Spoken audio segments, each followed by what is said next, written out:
Hi everyone, welcome to our next lecture. So today what I'm going to talk about is how loops work, right? So this is discrete dynamical systems, if you want to call it in a mathematical way, but it really just is the mathematics of loops. And the reason is because what we saw with physics-informed neural networks is really that the basis for scientific models are all these dynamical models, right? So you have differential equations and various forms of differential equations which show up all throughout scientific modeling because scientific experiments are all about measuring change, right? And so if we want to dig deeper into how these methods are made, how they're implemented, how they're, what is the mathematics behind them, and how do we come up with more efficient forms, and how do we develop new versions that can be more parallelizable, what we need to do is we first need to understand the most basic discrete dynamical system in a very mathematical, very core way, right? So this is you can actually take entire courses that are just on the discrete dynamics. What I'm going to do is kind of give a crash course on that topic in case you haven't seen it before. So this is the theory of discrete dynamical systems. And a discrete dynamical system is really just this thing that we have here. So it's this, un plus 1 equals your model's output with u sub n, right? U sub n, it could also be determined by the given step, right? So your model could be changing at different time steps.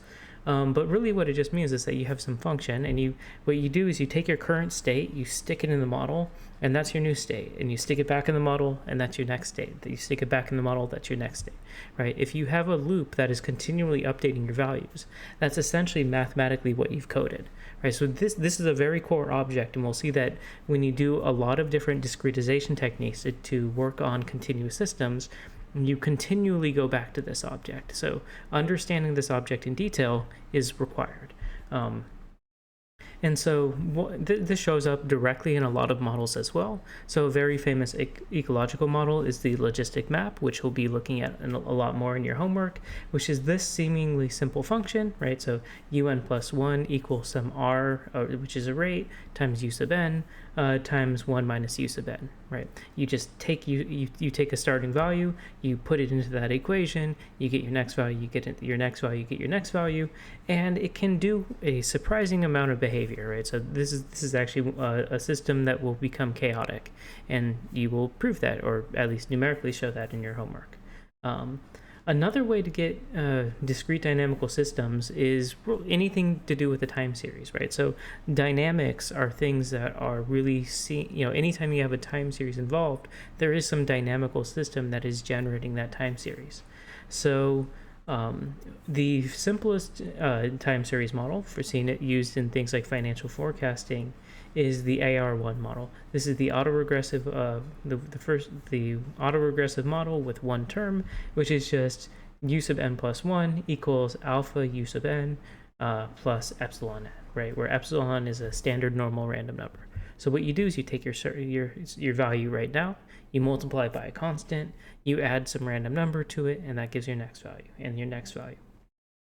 You can also add a lot more delayed terms as well. So you can say, I'm dependent on my previous state, so I'm dependent on, un, I'm dependent on un minus 1, un minus 2, and this is the ARK model, right?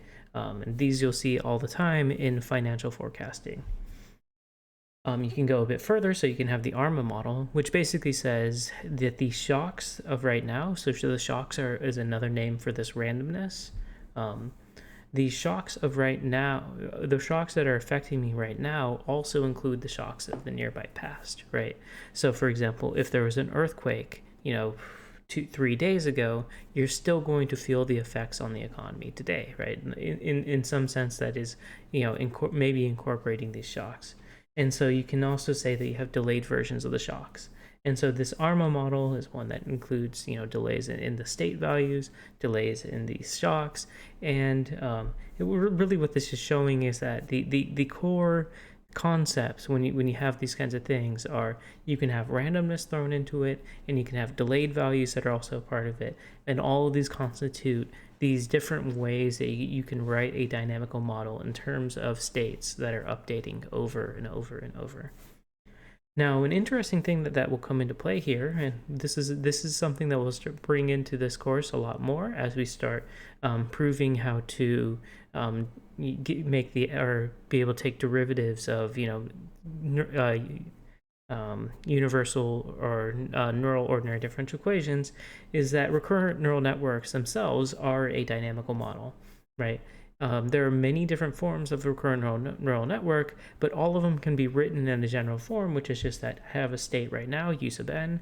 I add some function output dependent on u sub n, which is defined by normally a neural network, and that gives me u sub n plus 1, right? And now I do this again, I do this again, I do this again, and this formulation of continually adding to your previous values is what generates the time series of a recurrent neural network, and it then itself is a discrete dynamical system, right? The neural network itself defines a discrete dynamical system. So we will revisit these in many different forms later, because continuous dynamical systems always turn into discrete dynamical systems when you have to code them into a computer.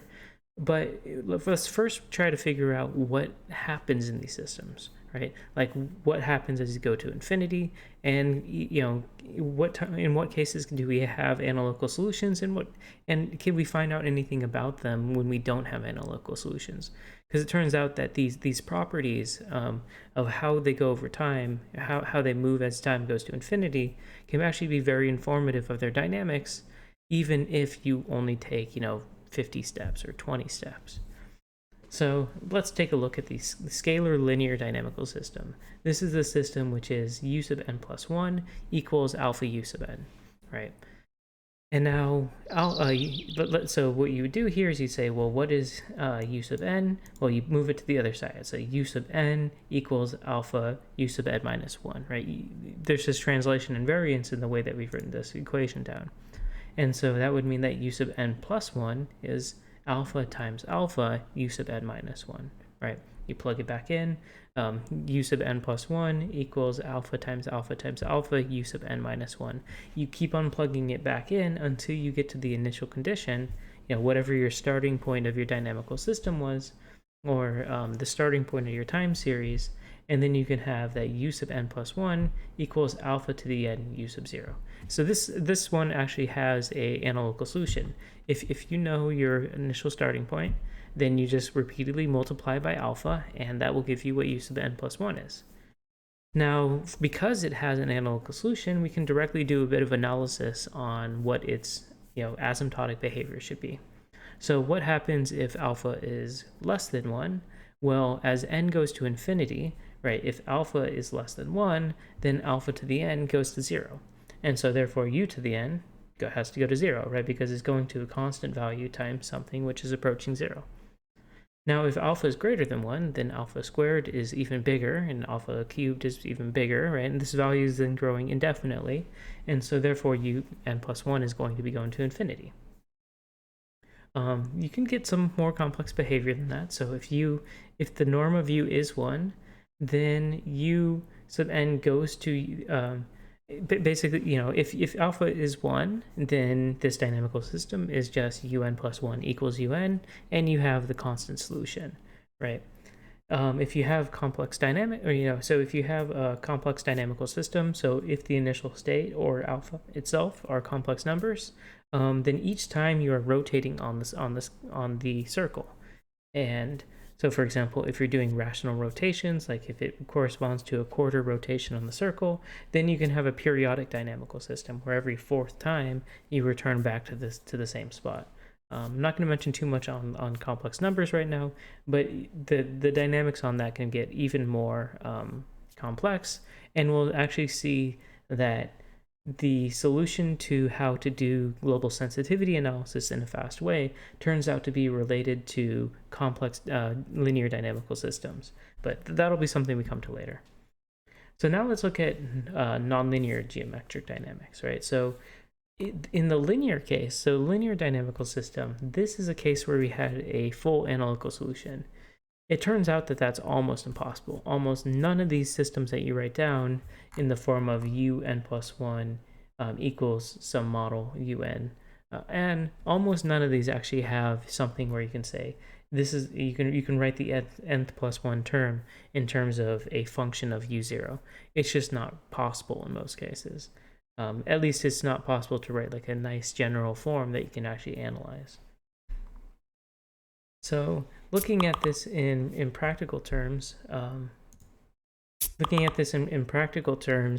how do nonlinear update equations work as time goes to infinity, right? It sounds odd, right? Because if we can't write down the analytical solution to know what it's actually going to do for a very large n, how can we actually figure out what its dynamics are? But it turns out that there are some theorems that you can prove to be able to give you some general direction, so that way you can essentially just look at a dynamical system and know what it's going to be doing in its asymptotic behavior. And the core for this is the Bonox fixed point theorem. So this is a course 18 course, so let's put our course 18 hat on here and actually do a bit of mathematical rigor, right? So let xd be a measure space. What I mean by a measure space, if you're not familiar, is essentially that x is the set of things that we're working on, and d is a distance function on that set of things.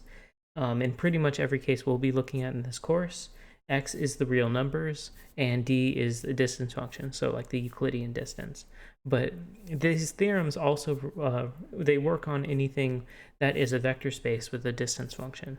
So for example, you can define functions, function spaces, as a vector space itself, and there's a distance between functions on a vector space by the inner product of functions.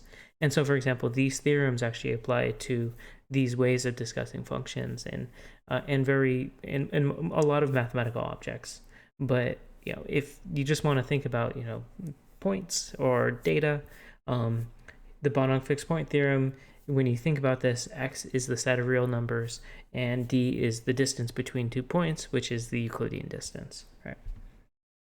Now we call f a contraction mapping if this equation is true, right? Which the way to read it is that if the distance of f of x from f of y is less than or equal to the distance of x to y, where q is some value less than 1. Right, so since it's less than 1, this is another way of saying it's less than, the distance is always increasing whenever you apply f. Now Bonox fixed point theorem states that if f is a contraction map, right, so if f is a map that satisfies this condition, then there is a unique fixed point and a sequence such that you hit that unique fixed point, right? Now, how would you prove such a thing, right? So, so let me say that again. So there is a unique fixed point, and there is this mapping right here. So xn plus 1 equals f of x of n. This mapping has is something where, starting from x0, you will go to a unique fixed point, which is one of these points where f of x star equals x star, right? So it's a point where the value that you put into f is the same value that you get out, right? And you could see that if you ever get to a point where f of x star equals x star, you'll stay there forever, right? What this theorem is saying is that if you have a contraction map and you start sufficiently close to a point where this is true, then you will end up, as time goes to infinity, you will end up with a behavior of being at that point, right? So how do you prove such a thing? Well, the proof is by induction. So let's take m greater than n and do the triangle inequality. If you're not familiar, the triangle inequality is really just that, if you take, if you want to go from A to B, it's always going to, the distance is always going to be more if you go through C first, right? And so this is the triangle inequality applied m times, where here I'm going to say that the distance between points xm and xn is less than or equal to the distance between, if you take this route and this route and this route and this route and this route and this route and this route, adding this weird route together is always going to be more of a distance than it is to just go straight to there, right? And this is one of the assumptions that you make about a distance function on an arbitrary domain, right? It's true for Euclidean distance, but in any metric space, this should be true. And then what you can do is you can apply the contraction relation down to the bottom, right? So if, so here we have that, the distance between xm and xm minus 1, right? This is one application of f. When we do one application of f to this in reverse, we would have gotten xm minus 1, xm minus 2. So let me say that again, right? Xm minus 1, xm minus 2, that distance times q is greater than or equal to xm minus 1, right? Because that's the contraction mapping relationship.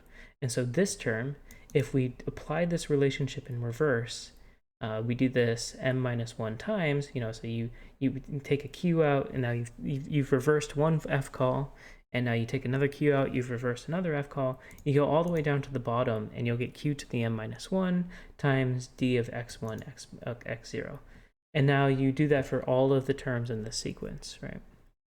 If you do that, then you can see that, well, you can pull out a common factor, right? There's a common factor now that all of these terms, where you're only taking steps of one x at a time, all of these terms now have lowered all the way down to dx minus 1 dx0 times q to the n, where n was the shortest one, right? It was the smallest factor that we had in here, right? So why can we do this? Well, because every single time that we apply f, we're decreasing the distance. So by reversing these f calls, we're always increasing this distance. So this is still an upper bound, right? This value is still an upper bound. We basically just said, instead of walking from xm to xn, we can walk to xm minus 1, xm minus 2, ... to xn. And now each of those sizes must be q times the amount of function calls times the distance of from x1 to x0 because of that contraction mapping property, right? Now, adding more never hurts, right? So adding more positive values only increases the value. So let's make this from k equals 0 to infinity, right?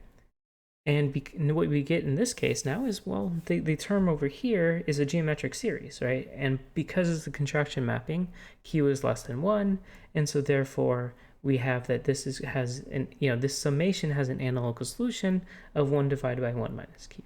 So we put this in here, and this is what we get as a relationship. And so because this term here is less than 1, right? So q to the n divided by 1 minus q. Because this term is actually less than 1, or is going to be decreasing, right? Then, as n increases, your distances between your 2 points has to always be decreasing. And so this actually proves that your sequence is Cauchy. So if you've gotten nth far out in your sequence, then the distance between any two terms beyond that has to be less than this value, which is decreasing as n goes to infinity. It goes to 0 as n goes to infinity. So this is a proof that your sequence is Cauchy, and if you know your analysis, what this means is that this means your distances have to be shrinking, and if your metric space is complete, then there is a unique point that you're going to be converging to, right? And so, well, there you go. That proves that there's a unique fixed point, and therefore, if you have f be a contraction mapping, so something where if you took two different points and put into f, and it always has a lower distance that comes out, then repeated application of f will make everything go to one fixed point. There's one point everything will go to if you keep on applying it. And so this is really, the Bonox fixed point theorem is really what gives us the stability analysis, or this idea of stability on the linear discrete dynamical systems, or nonlinear discrete dynamical systems.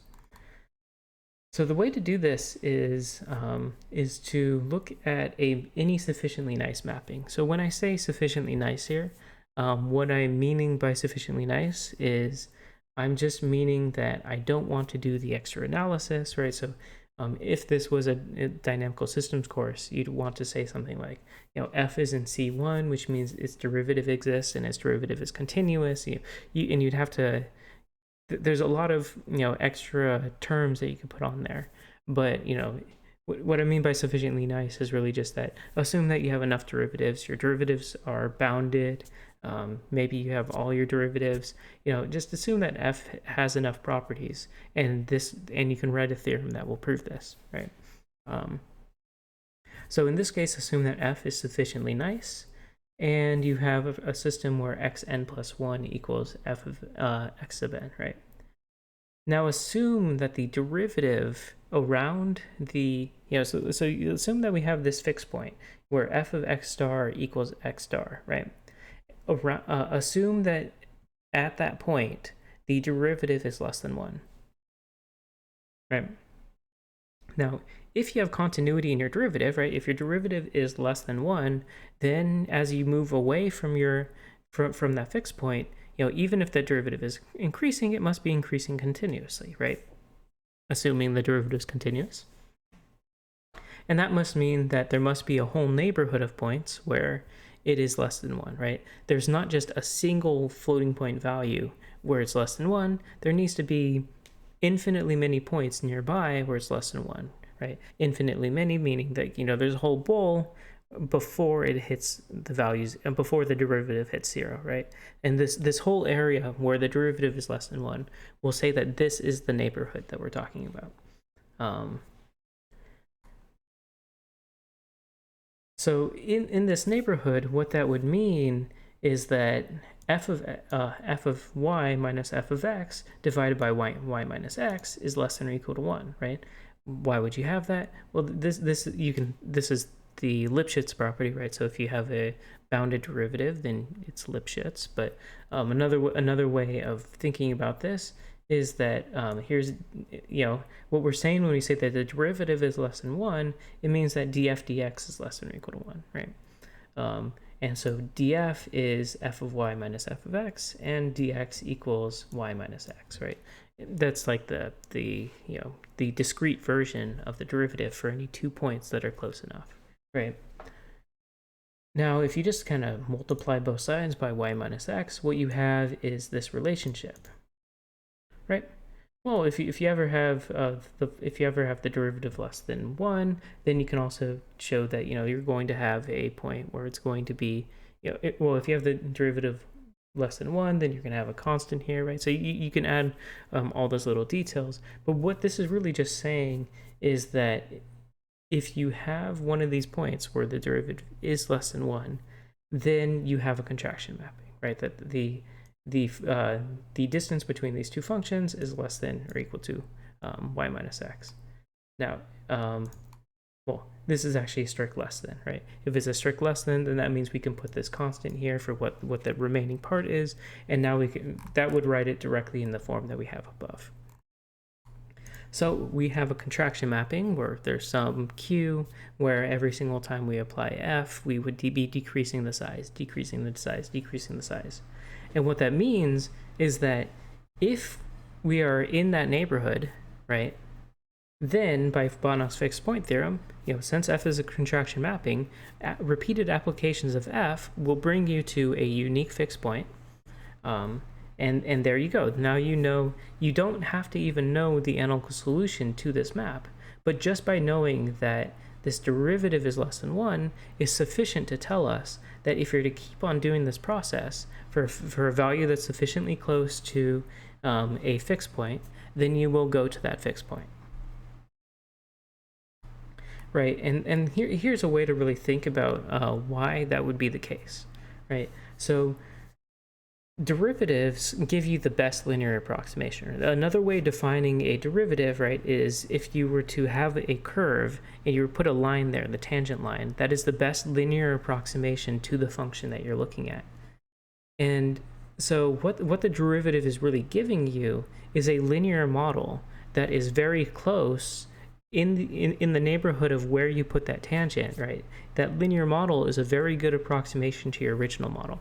So if you had xn plus 1 equals f of xn, then locally at one point that, some point x that you're choosing to do the approximation at, then the system is well approximated by xn plus 1 equals the derivative at x times x of n, right? This is by the definition derivative. So if you think about it as you can always take your dynamical system and do a linearization of that to do a local analysis. Well, this linearization, right, if the derivative is less than 1, then you will go to a fixed point. Why would you expect that kind of behavior? We'll go back to the very beginning here, right, and where we looked at this linear dynamical system where we saw that when alpha is less than 1, you go to a fixed point, right? This is the same exact behavior here, because this is that same system above where alpha is that derivative, right? So you can, all these ideas are the same. Bonox fixed point theorem is related to this idea of linearizing your dynamical system by using the derivative operator as your local linear operation, and so you can then understand what's going to happen locally in a dynamical system by using the actual solution to the linear version of that dynamical system.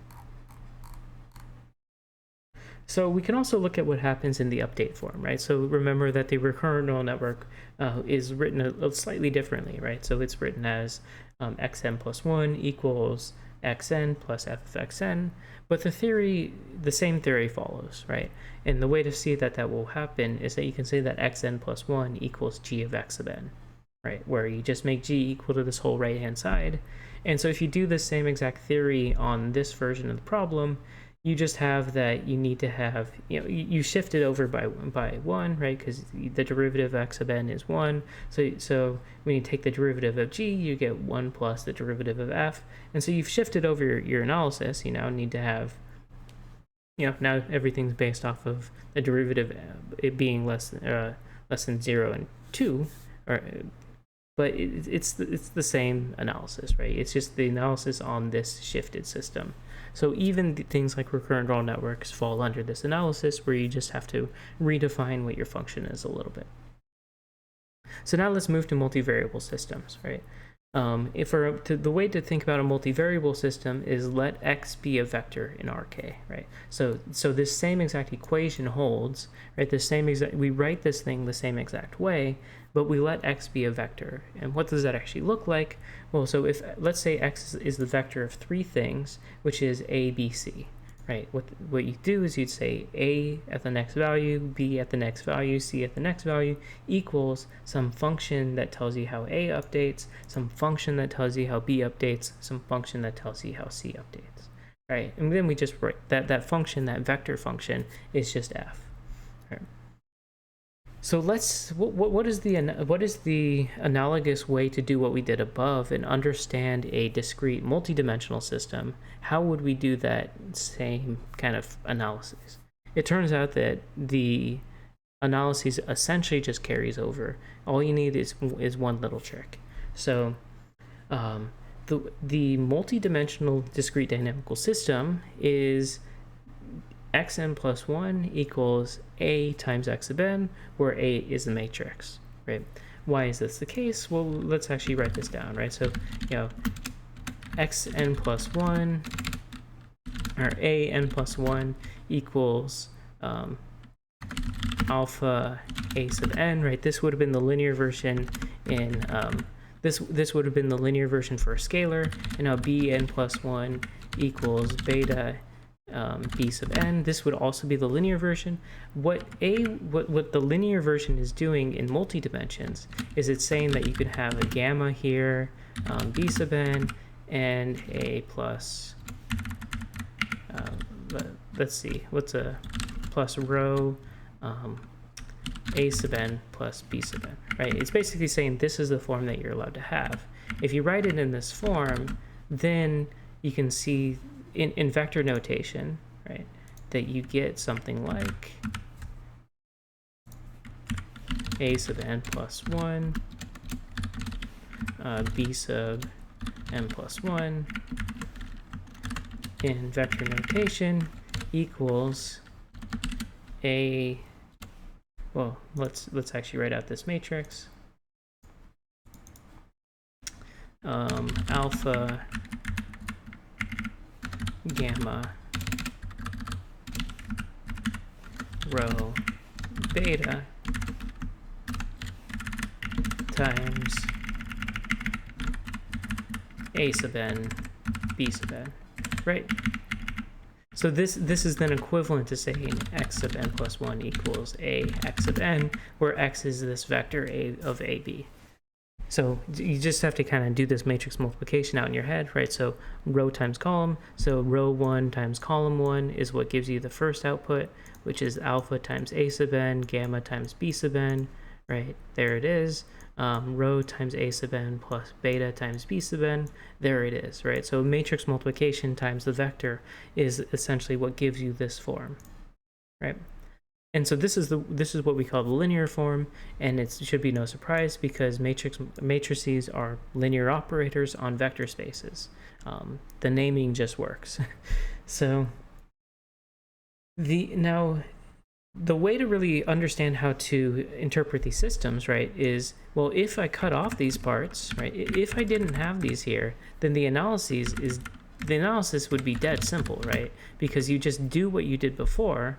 You know, we know the analytical solution to this, we know the analytical solution to this. You do that same analytical solution 2 times, right? So the way that you analyze these systems is you try to figure out how to put it into that form. And now the way to see how to get there is that version is where we have these off-diagonal terms as 0, right? Because this is a sub n plus 1 equals alpha a sub n, and b sub n plus 1 equals beta b sub n, right? So if we ever had a diagonal matrix for A, then we know the analytical solution. So, well, you know about diagonalization. Let's use our eigenvalue theory, right?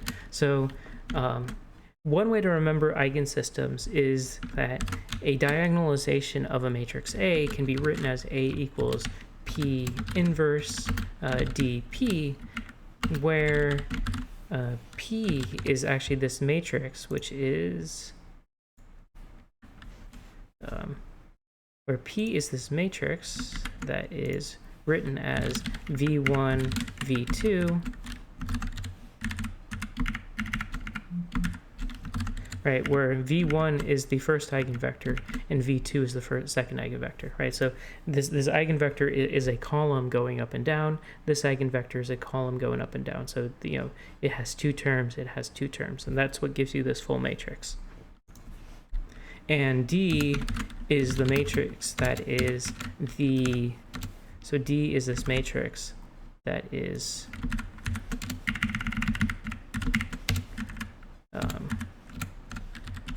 lambda 1, lambda 2, its terms are the eigenvectors, or the eigenvalues, excuse me. Right, so, you know, maybe you did learn this, maybe you didn't learn this, but another way to be able to represent eigensystems is through their eigenvector, the eigenvector matrix and the diagonal matrix of the eigenvalues. This is a very convenient form for this analysis, so I'm just going to directly make use of it. So assume that A has a diagonalization, right? So if A is a diagonalizable matrix, well, not all matrices are diagonalizable, so this means that this analysis that we're showing here doesn't apply to all matrices. The other matrices can be handled. It's just a lot more work. You can use the Jordan canonical form to be able to handle them, but I'm not going to mention that in detail here because it really just adds a lot of notational difficulty. So assume your matrix is diagonalizable. Most that you encounter probably will. And there's a pretty deep reason for that. And so if your matrix is diagonalizable, well, then you can write everything as x of n plus 1 equals P inverse dP x of n, right? Because this right here is equal to A, so you can just plug it right in. But if this is equal to A, right, we multiply both sides by P, and this term right here will cancel, right? So now what we can do is we can say, well, P is just a projection matrix, right? It's just, you know, we can define a new coordinate system, Z n equal to P x of n, right? Like, remember that multiplying by a matrix is just you know, you're rotating and you're scaling a bit. So you take your coordinate system, rotate it by the matrix, rotate it a bit, maybe stretch one dimension more than the other, and this is going to be Z sub n instead of x sub n, right? In this coordinate system, if we were to represent our dynamical system, then we get a dynamical system that is z sub n plus 1, right? This becomes z sub n plus 1, and now on the other side we have d times z sub n. Well, this is a diagonal matrix, right? And that's what we were looking for. So now we know the analytical solution to this, right? So the first coordinate, so z sub n plus 1, so that first coordinate, it has an analytical solution in terms of z0, where it's just going to be that eigenvalue to the nth power, right? And then the second coordinate is going to have an analytical solution in terms of the second eigenvalue to the nth power, right?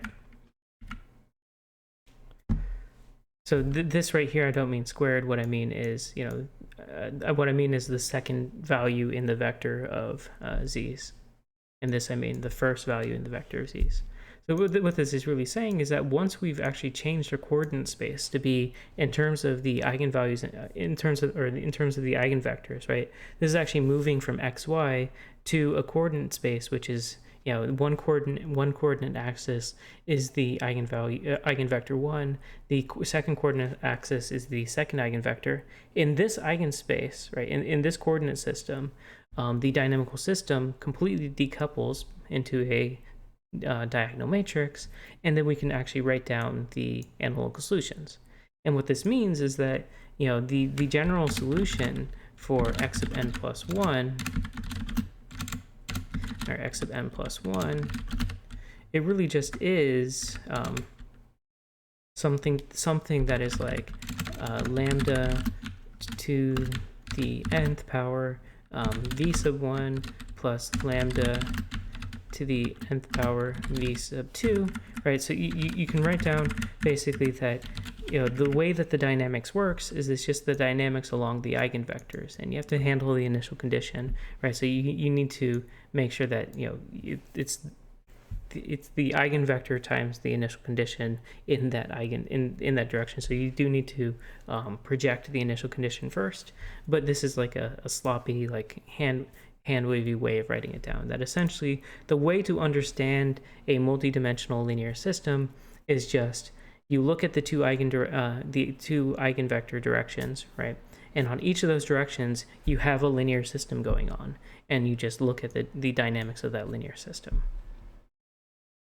So what this means now for a nonlinear system, right? So x sub n plus 1 equals f of x sub n, where x is a vector, right? The way that you'd analyze the system, well, what is the closest system that is 2? If what is the best linear approximating system? Well, that's given by the Jacobian matrix, right? So this is x sub n plus 1 equals df dx times x sub n, where df dx is this Jacobian df dx, right? And how do you represent the Jacobian matrix? Well, this is the matrix that is fraction or partial f partial x sub 1, or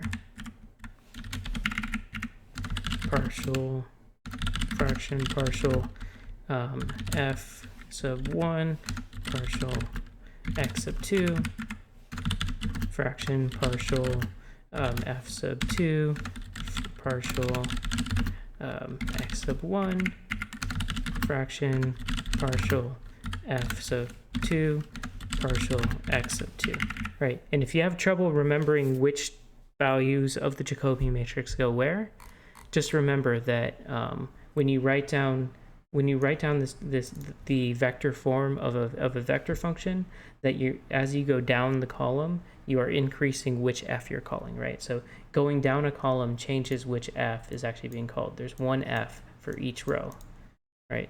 So here what we're doing is you say this is the derivative with respect to the first row is the derivative of the first f with respect to x1 with respect to x2. The second row is the derivative of that second f with respect to x1 with respect to x2. this should make sense, right? Because when we wrote down this linear system, right? Like this is a visualization of what a vector dynamical system is, or this is, let me kind of complete it on this other end here. This is a system that is x of n plus 1 equals f of x of n, right? So this over on this side is f. This first row is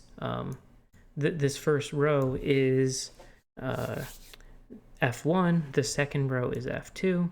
And what I'm really saying here is that the best approximation to how a n plus 1 changes with respect to a sub n is the derivative of this first function with respect to a sub n, right?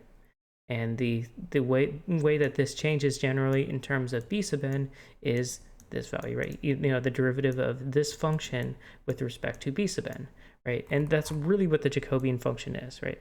And when you take the Jacobian, you get derivative values, and the dynamical system that you get out of there, right, is going to be fraction partial f sub 1 partial x sub 1, right? These coefficients that show up here in this linear approximation is going to be the Jacobian matrix multiplied by your original vector.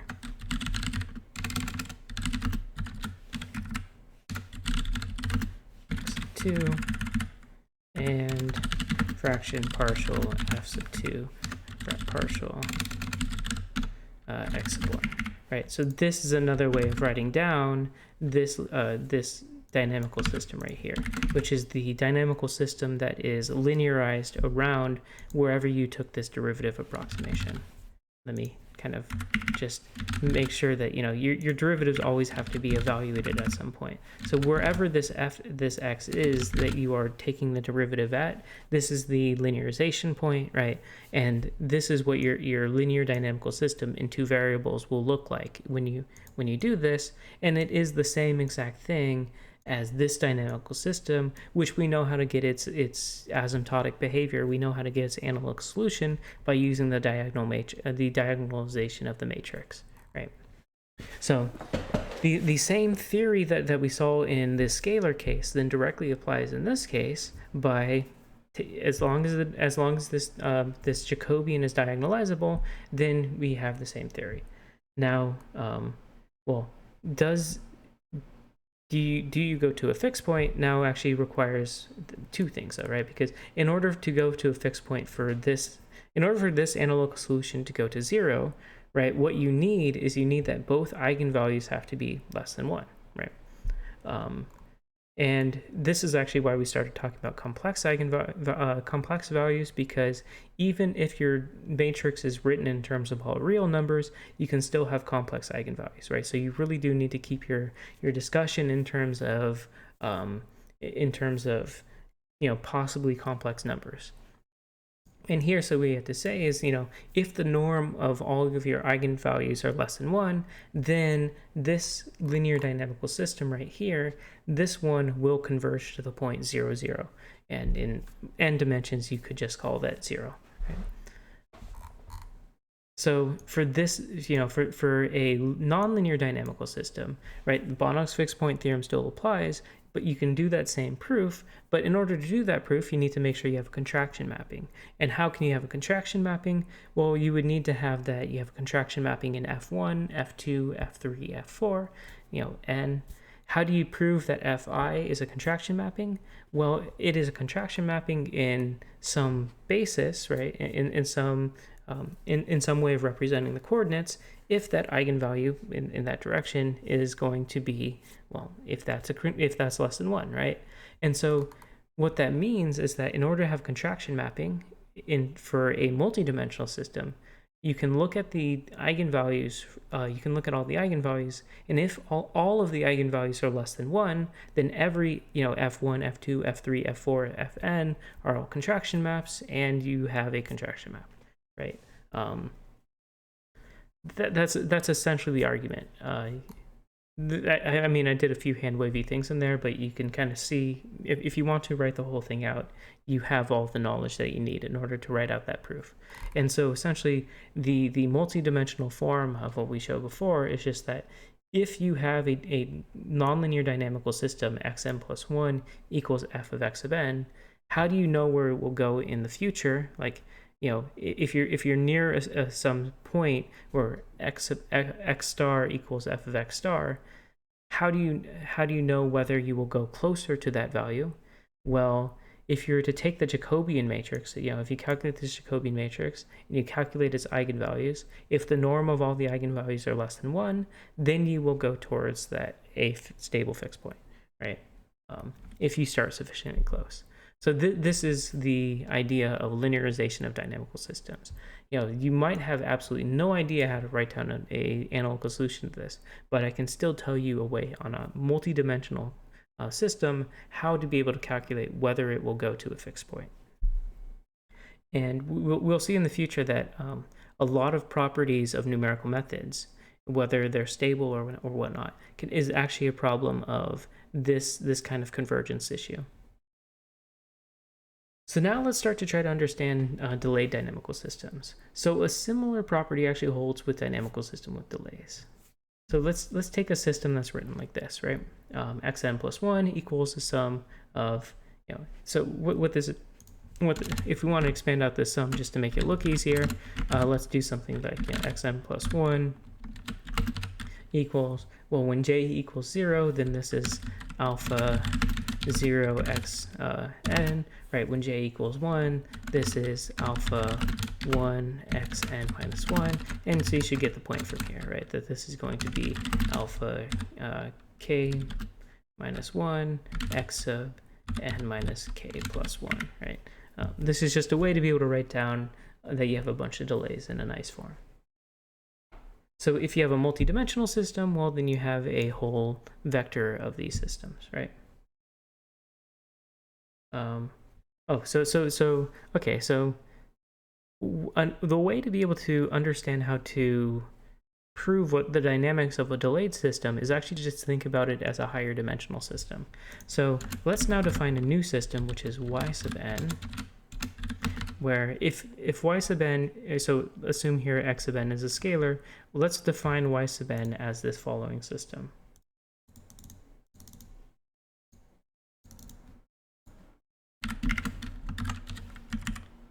So we can let it be x sub n minus 1. I'm just going to write down, you know, v dots, and then x sub n minus k. I'm just going to get rid of this plus 1 to make it simpler, right? So in this case, right, if you actually think about what we're doing here, well, this system is satisfied at this system is actually satisfied by the values in this vector, right? So what we have is that we have that, you know, y sub n, the first coordinate of y sub n plus 1 is going to be given, its update relationship is alpha 0 times x y sub n 2, or y sub n 1 plus alpha 1 y sub n 2, right, plus L dots plus, right, and then plus alpha sub k, y sub n k, right? So you know, instead of looking at going backwards in time, if we've defined a vector that has all the previous time points, then this is just going down the vector, taking the next time points, right, by definition. Now, what's the update for the other equations? Well, you know, yn plus 1, the second coordinate is y sub n, where what is the way to write down y sub n in terms of things in this coordinate system? Well, yep. Well, okay, let's write this out a little bit more, right? So y sub n plus 1, the second coordinate, is going to be given by, so this is x sub n minus 1 plus 1, which equals x sub n, right? Well, so x sub, I mean, right there, what you can see is that y2 of xn plus 1 is going to be equal to xn, which is going to be equal to y sub n, the first coordinate, right? And so you can see that this is going to start repeating. So y sub n plus 1, the third coordinate is going to be equal to x sub n minus, the third coordinate is going to be equal to, let's see, x sub n minus 2 plus 1, which is equal to x sub n minus 1, which is equal to y sub n 2, right? And so you can see how to write this down actually as a higher dimensional system, right? So this is a higher dimensional system where you have y sub n plus 1 equals a y sub n, where a equals, right?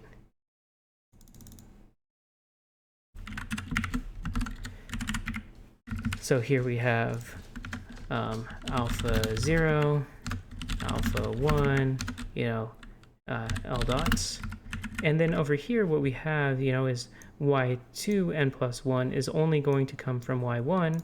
And so you have 1, you have 1, you have 1, and all these other terms are zeros. So a system with delays, it looked at first like it's difficult and it needs all sorts of new theory, but in reality, all that a system with delays is it's just it's a new multi-dimensional dynamical system.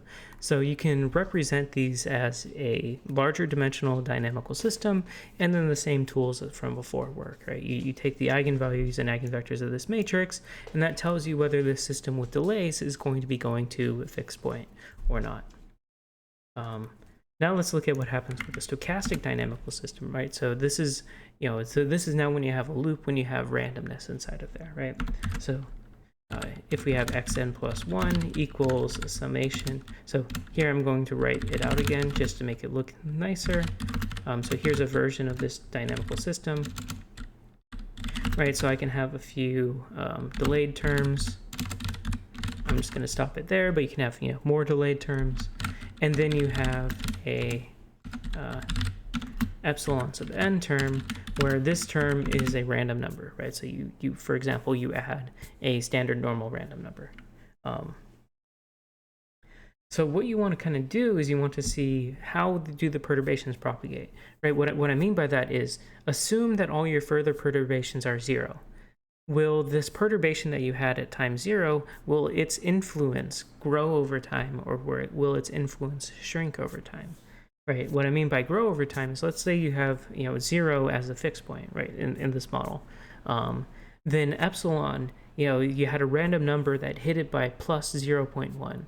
Right? Is it going to go to plus 0.2, plus 0.3, plus, is the influence going to grow, or are you going to have an influence that is, you hit it with plus 0.1, and in the next time step, you only are off by 0.05, then in the next time step, you're off by a smaller amount, and so your history of your randomness shrinks, right?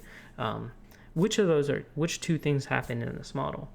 Well, we can understand what's going to happen on average by, take the expectation of both sides, right? So we can do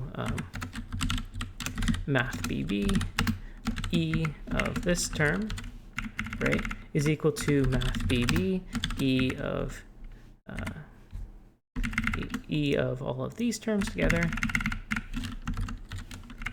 And, if you remember, expectations, right? So if you're familiar with probability theory, then the expectation is a linear operator, and so you can write this down as the expectation of the first term plus the expectation of the second term plus the expectation of the last term, right? Now, for example, let's say that this is a standard normal random number. Well, then this value goes away, right? And then you just have a dynamical system, right? Now you have a discrete dynamical system in terms of the expectations. So this is a property that you might not have seen before, that if you're to look at a random dynamical system, something with a bunch of randomness in it, the dynamics of its moments, like expected values and such, is actually a discrete dynamical system. It's just it's a deterministic system. And so you can ask, for example, whether, on average, does the expectation grow or does it shrink? Well, this, if you define, hold on, this was a -1, this was a -1, sorry. If you define a new variable system such that, y sub n equals math bb expectation of xn, well, then you have a new dynamical system where you can use to analyze the dynamics of the expectation over time and know whether on average you're going to have growth or decay by looking at the deterministic discrete dynamics of this object, right?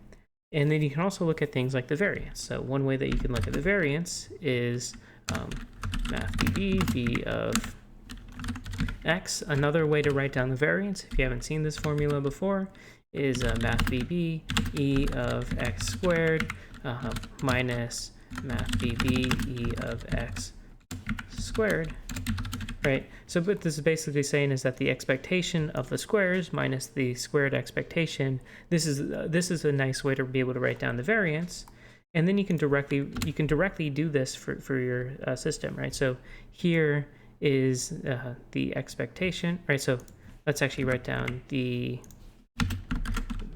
math bb, the variance of x of n plus 1 equals, well, it's this term right here.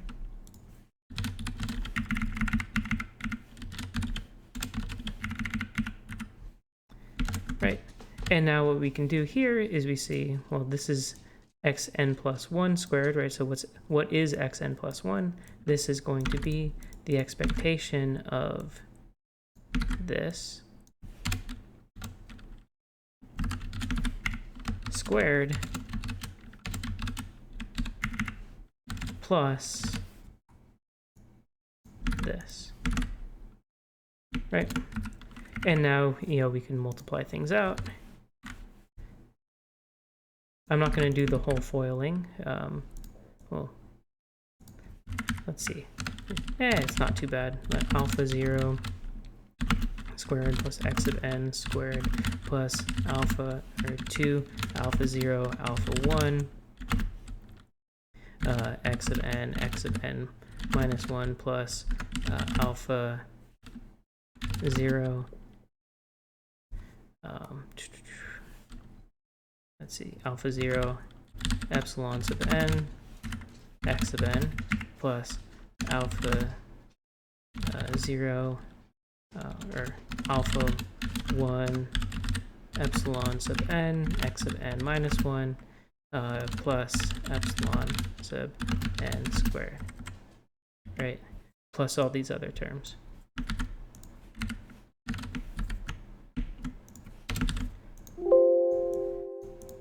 Right. So let me write this down here because I didn't mention it, right? So here let's say that we're assuming epsilon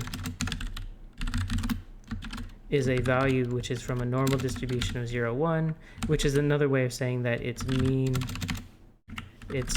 is equal to 0 and its variance is equal to 1.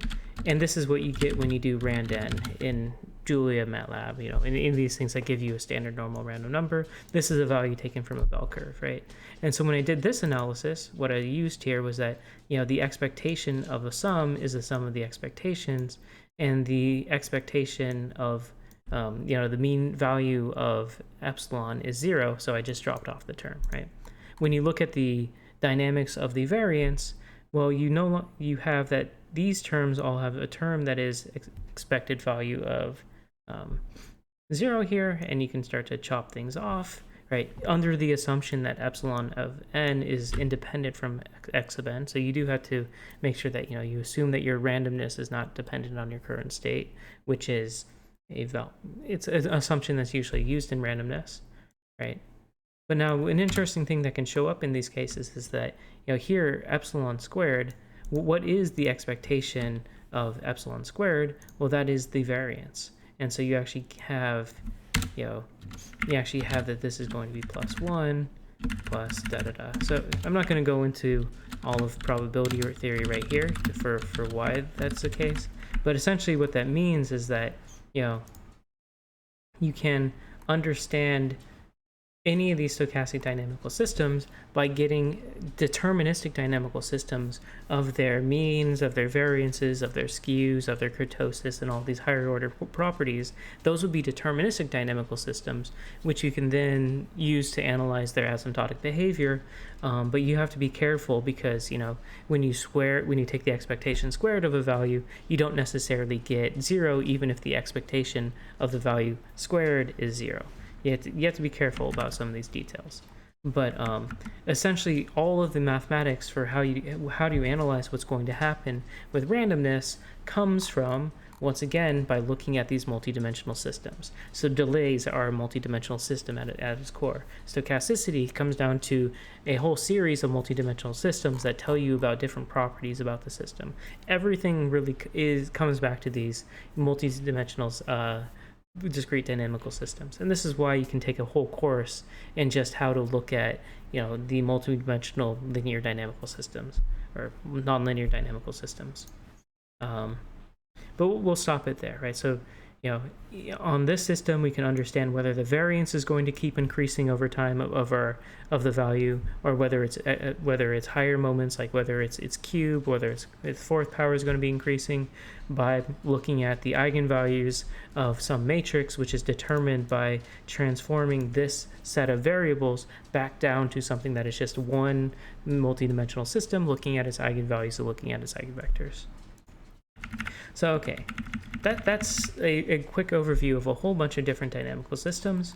Now let's get to periodicity and chaos. So a periodic dynamical system is just one where you keep on looping back to the same value.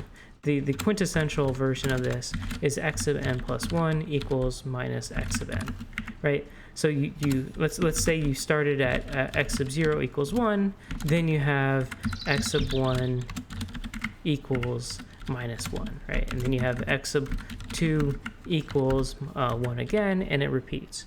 Actually, one interesting thing about deterministic dynamical systems is that if you ever see that you've hit the same point again, then you're just going to have a repetition, right? And the amount of steps that it takes to go back to the same point is called the period length. And so chaos is something that we'll be investigating in the homework a little bit, where this property that you can have of having a periodicity, where you can have a periodic orbit of length 1 or of length 2. You can imagine like having 4 steps to get back. You can imagine having 8 steps to get back. There's a way to construct systems such that the period length of their orbit is doubling as you increase a parameter. And at some point that the length of the period goes to infinity. And so you essentially start to look like you just have random numbers coming out of your dynamical system, because it's going through a periodic orbit that just takes infinite amount of time to go around. And that is chaos, right? So that is one of these more mathematically sophisticated ways of defining a chaotic system. It turns out that all these chaotic systems also generally have other properties, like 2 points that start nearby, they'll be very far apart. This won't be something that we discuss in detail, but this is where chaos will come in, and we'll look at a lot of dynamical systems that have this property. So in the next quick video, what we'll go into is how can you start to code up these discrete dynamical systems in a fairly efficient way, right? The reason why we're going to want to do this in a very efficient way is because every single time we discretize a method, right? So when we write down neural ordinary differential equations, what we essentially will have in the end is we'll have a discrete dynamical system with a neural network in there. And we want to make sure that we're writing this in the way that is as fast as possible. So let's figure out the most efficient way to compute discrete dynamical systems.